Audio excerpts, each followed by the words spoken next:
tell us about bitters. So it's kind of like pre-digestion, right? Yes. So digestive bitters have actually been used for centuries as an ancient, tool for digestive aid. In fact, if you go to like certain areas of Asia and South of Africa, you will find people who are using digestive bitters on a regular basis. They're eating them. They're eating like things like gentian root or bitter melon and, all different kinds of digestive bitters. And so we here in the Western world kind of think of like, oh, I'm going to take a tincture and you'll take it in your tongue because you feel like all your digestive receptors are in your tongue. But really, that's not the case.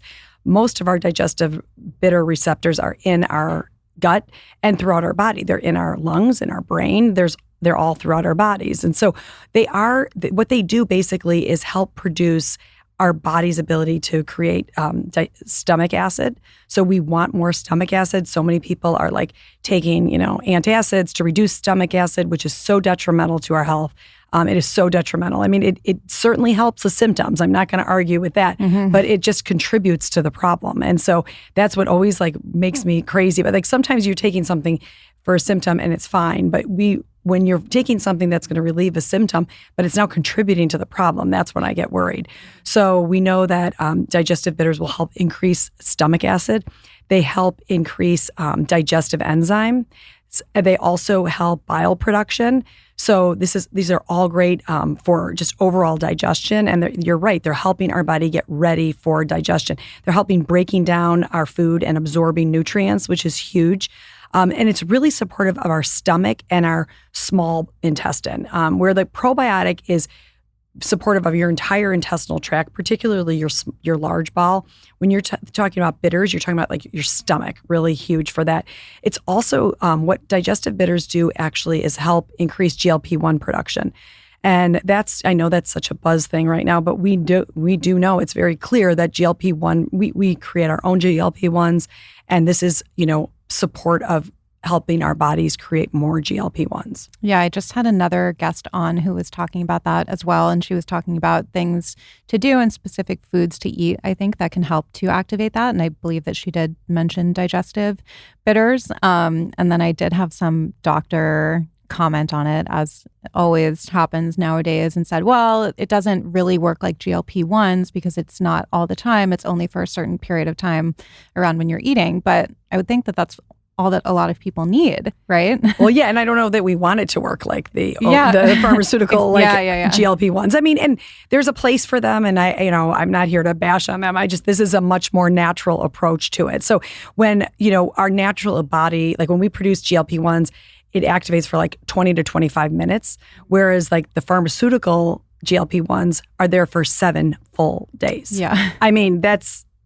very unnatural. And again, it's effective for people who are morbidly obese and have, weight issues that they really want to, address. But this is a much more gentler approach to produce our own GLP-1s. And I mean, I'm telling you from personal experience, it works. It's like, really? It's amazing. It's like, and what do you notice? What I notice is that I'm feeling fuller longer. I mean, that's and less sugar cravings. And it's crazy. That's what I think is so crazy is it helps you have less cravings, but it also helps you just, have less sugar cravings and helps you feel fuller longer. Mm-hmm.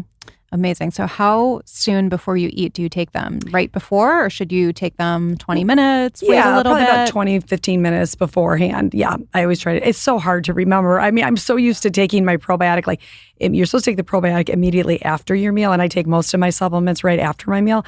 But the bitters definitely should be taken before your meal to get your digestive bitters activated. Yeah, that's so interesting about the GLP-1 as well, because I would imagine, and I have no judgment either, and I know people who are overweight who take it, who have had a lot of success, and it's kind of launched them into this healthier lifestyle, and they've kept the weight off. I know people who are thinner and microdose it for whatever reasons. I think people are kind of studying the effects of the GLP-1s on neuroinflammation and just systemic inflammation, things like that. I mean, PCOS, like so many applications.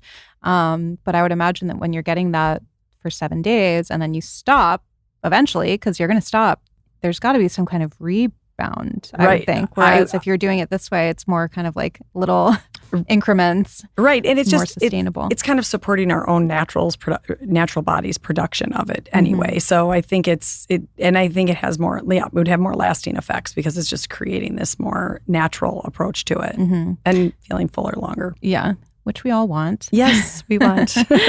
And then there's another piece to the puzzle with prebiotics, right? So I think a lot of people confuse prebiotics, probiotics. What is the difference and what do prebiotics achieve in the gut? Okay. So back to that garden analogy, think of the prebiotics as the fertilizer for the good bacteria.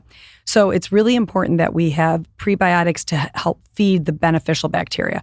The probiotics are the gardener. They're getting rid of the weeds, the overgrowth of the weeds, and helping our good bacteria come back to life, or our good plants come back to life, where the prebiotics are. So just the probiotic alone will create diversity. Remember, our goal with gut health is to have a diverse microbiome. We want this diverse, lush microbiome with like lots of different types of bacteria in there. And so we know the probiotic alone will help increase diversity in the gut by like tenfold. But when you add that prebiotic in, it's actually increasing it by like 100-fold. So we know that the prebiotic is basically just the fertilizer in the garden for the good bacteria.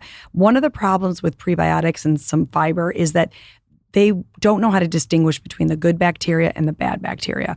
One of the things that was really important to us that we found a prebiotic that actually only targeted the good plants or the beneficial bacteria in the gut. Because sometimes people will take a prebiotic and feel worse because they have this overgrowth already, and now you're feeding the overgrowth and you feel worse. That happens with fiber too. So it's something to consider when you're looking at our prebiotic only targets the beneficial bacteria. Okay, so you would take the bitters before you eat, the probiotic after you eat. And what about the prebiotic after you eat as well? Well, what I do with the prebiotic is we have it both in capsule form and powder form.